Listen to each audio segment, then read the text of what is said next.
Hello dear student, आज हम लेके आए हैं आपके लिए Gauss law and it's proof. अगर आपके पास कोई क्लोज सरफेस है और उसके अंदर कोई चार्ज रखा हुआ है तो जो गॉस लॉ कहता है, क्या कहता है कि electric flux passing through this surface is equal to 1 upon epsilon 1 times the enclosed charge by this close surface. जो क्लोज सरफेस है वही गॉसियन सरफेस बोला जाता है। तो यही क्लोज सरफेस को हम क्या बोलते हैं? गॉसियन सरफेस बोलते हैं। ओके, तो we have to prove this electric flux is equal to enclosed charge inside the Gaussian surface divided by epsilon naught. For this, जब हम प्रूफ करेंगे तो हम क्या मानेंगे? Let be an isolated charge Q at a point O। हमने माना कि ये पॉइंट O है, यहां पर हमारा चार्ज रखा हुआ है Q। For this we consider a Gaussian surface। For this we consider a Gaussian spherical surface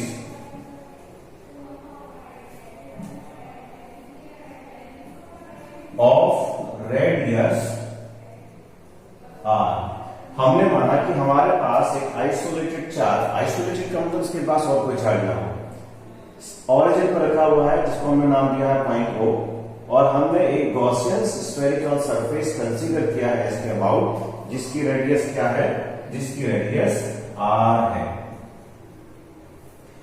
we have to find out the electric field. Now electric field at a point P on this surface। अभी हम क्या करेंगे? इस Gaussian surface के किसी point P पर electric field को find करेंगे।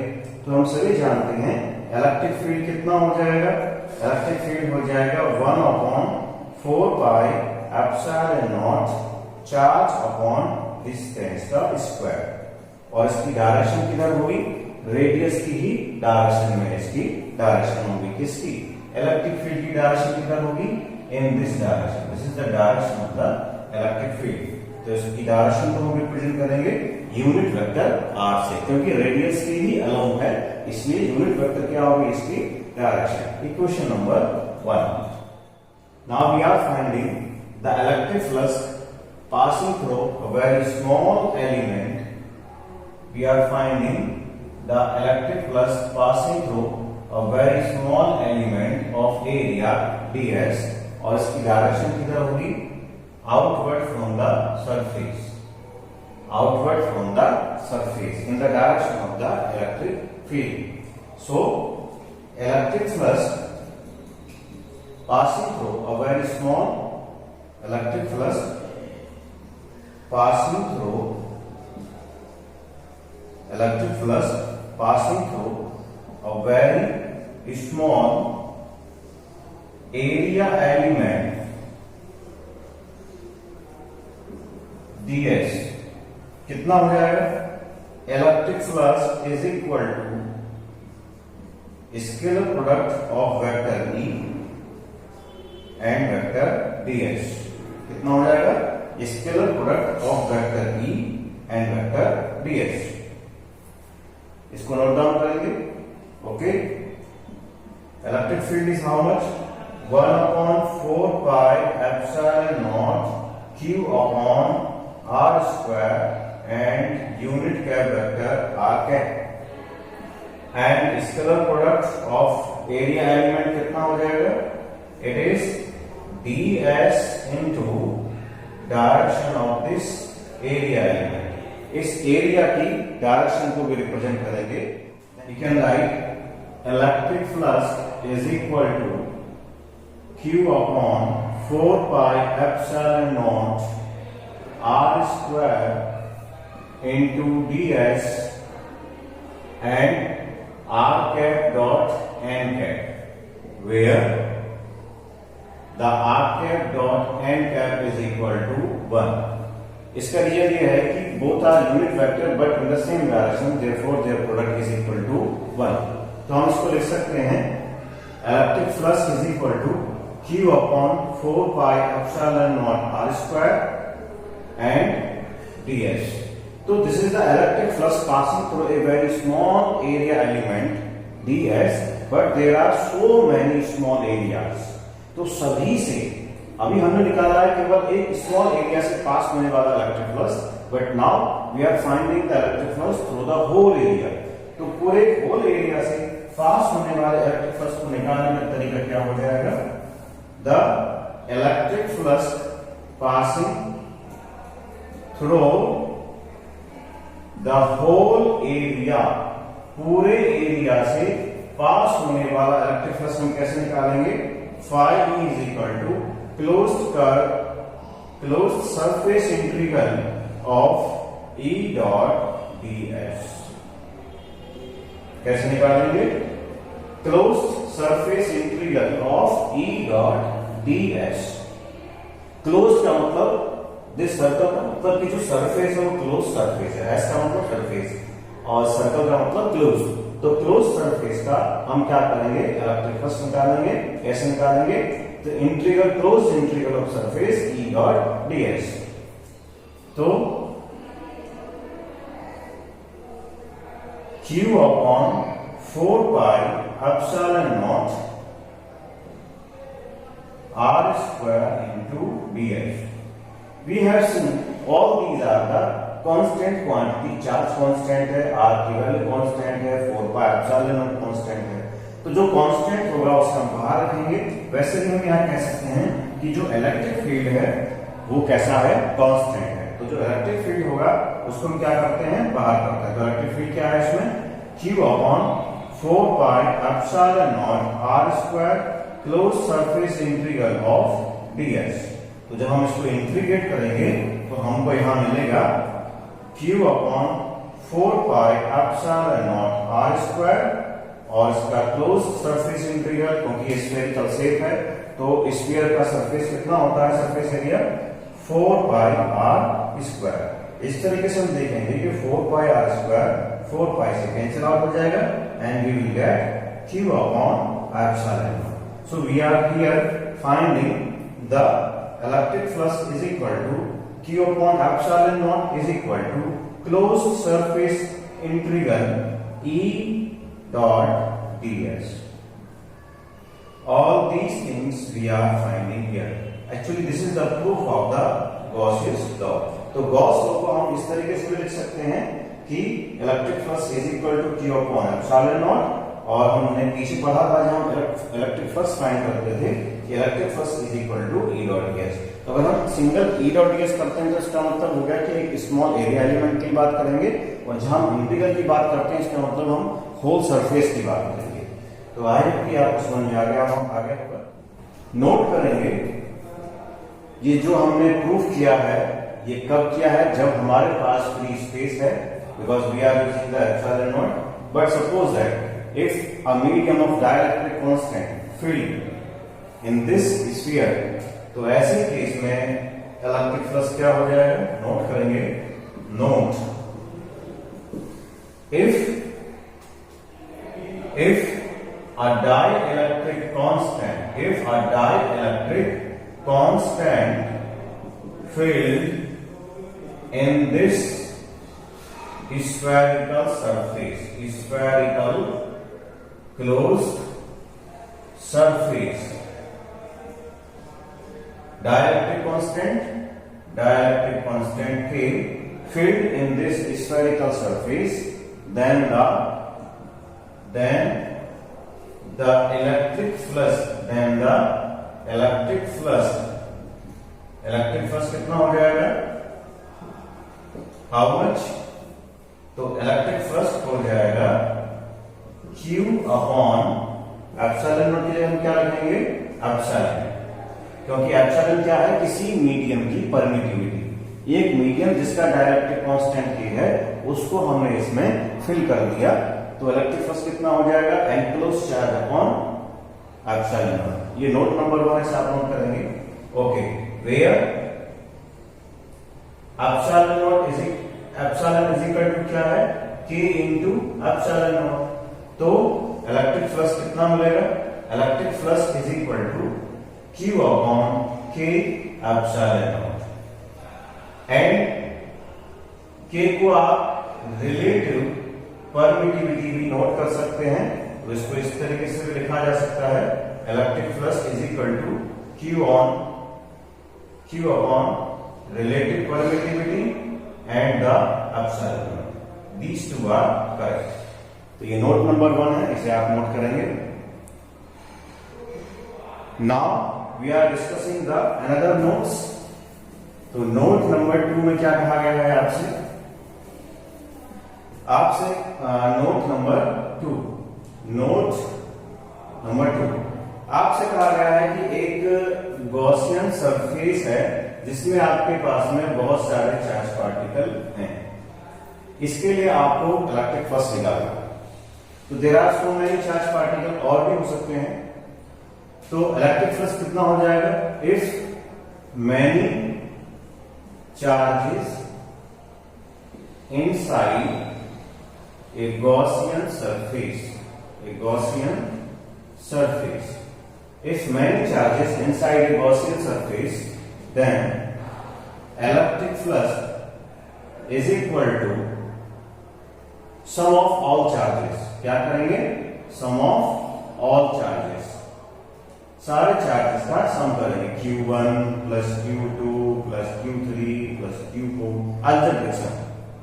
अगर n चार्ज पार्टिकल हैं तो n का दूसरा क्या करेंगे, अलजेब्रिक सम करेंगे and divided by the epsilon not. अगर एयर फील्ड है तो एप्सिलॉन नॉट, कोई डाइलेक्ट्रिक कांस्टेंट फील्ड है किसी मीडियम का तो उसको हम इस तरीके से नोट कर लेंगे।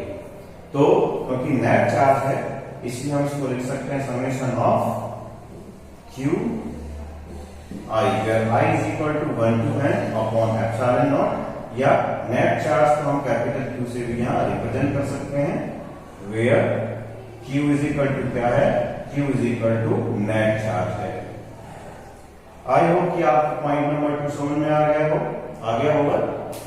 इसके बाद हम डिस्कस कर लेते हैं point number 3, that is very important point.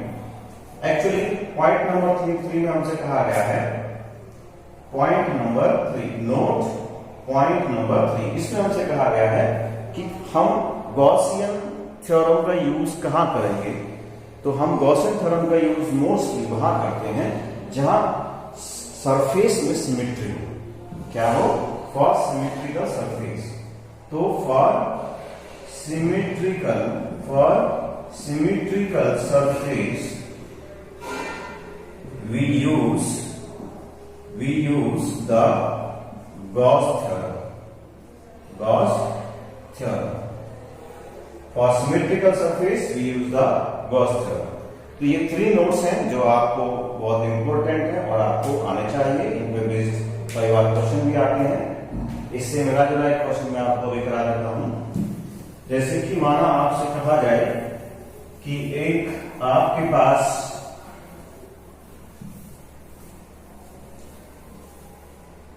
suppose that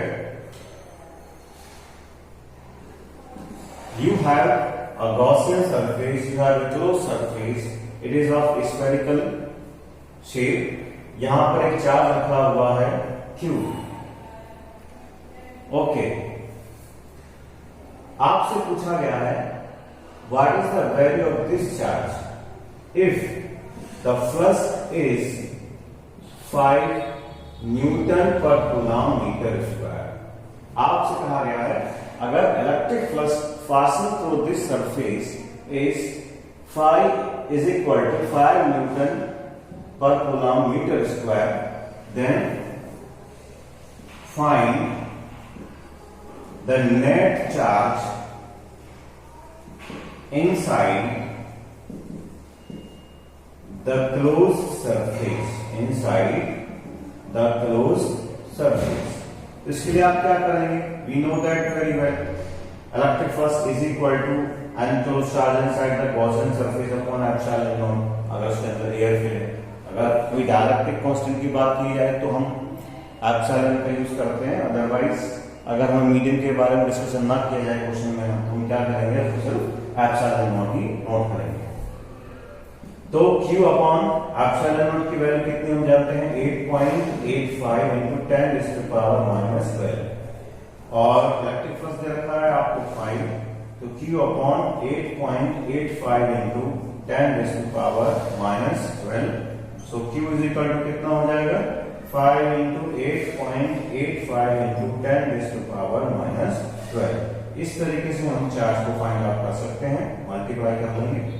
5 5 25 carry 2, 5 8 जा 40 और 2 40, 2 कैरी 4, 5 8 40 44, तो 44.25 into 10 raised to power minus 12 coulomb charge inside this spherical surface।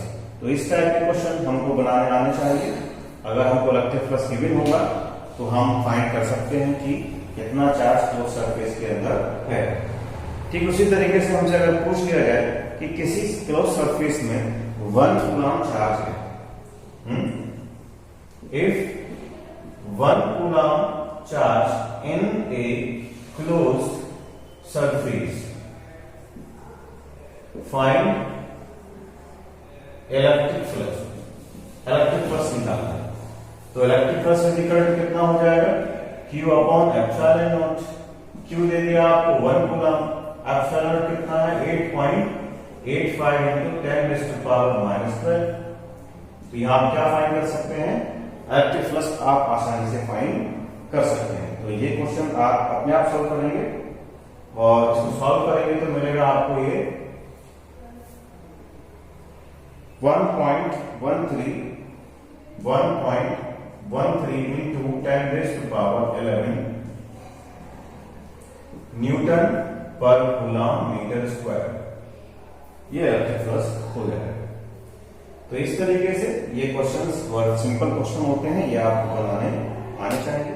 तो proof of Coulomb's law with the help of Gaussian surface, for this we consider let be an isolated charge Q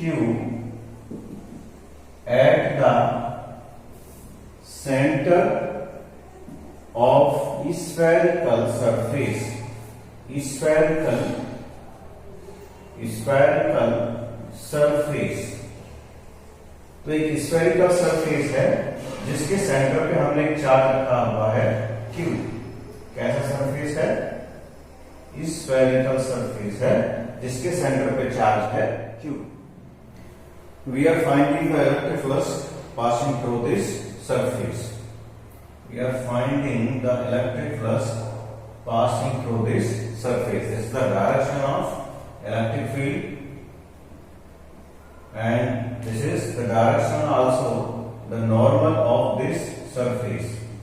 ये surface area है ds, इसकी direction और electric field की direction same ही है, तो electric flux कितना हो जाएगा?